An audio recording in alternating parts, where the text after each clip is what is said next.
আমরা একটু জানতে চাই এই সাবেক ভূমি মন্ত্রীর বিরুদ্ধে কি আবেদন হয়েছে। জি দেখুন, গত বেশ কদিন আগে দুর্নীতি দমন কমিশনের সুপ্রিম কোর্টের একজন আইনজীবী একটি চিঠি দিয়েছে এবং তার চিঠির মর্মার্থ হল সাইফুজ্জামান চৌধুরীর সাম্রাজ্য যুক্তরাজ্য, এই যে ব্রিটেনে বাংলাদেশের রাজনীতিবিদদের 200 মিলিয়ন পাউন্ডের বাণিজ্য সাম্রাজ্য, এই সংক্রান্ত যে প্রতিবেদন দিয়েছে তার উপর ভিত্তি করে দুর্নীতি দমন কমিশনকে একটা অনুসন্ধান করতে এটা বলা হয়েছে। দুর্নীতি দমন কমিশন এটা সিরিয়াসলি এন্টারটেইন করেছে এবং কগনিজেন্সে এটা নিয়েছে এবং বিষয়টি খতিয়ে দেখছে। যদি দুর্নীতি দমন কমিশনের তফসিলভুক্ত অপরাধ হয় অবশ্যই দুর্নীতি দমন কমিশন এটা আমলে নেবে।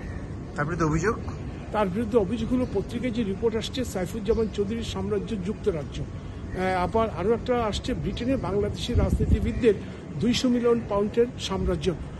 এই যে নিউজগুলো আসছে, এই নিউজের যেই ভিত্তিগুলো আছে সেই ভিত্তি আদৌ কিছু সঠিক না ব্যাঠিক সেটা খতিয়ে দেখার জন্য দুর্নীতি দমন কমিশনকে একটি চিঠি দিয়েছে সুপ্রিম কোর্টের আইনজীবী।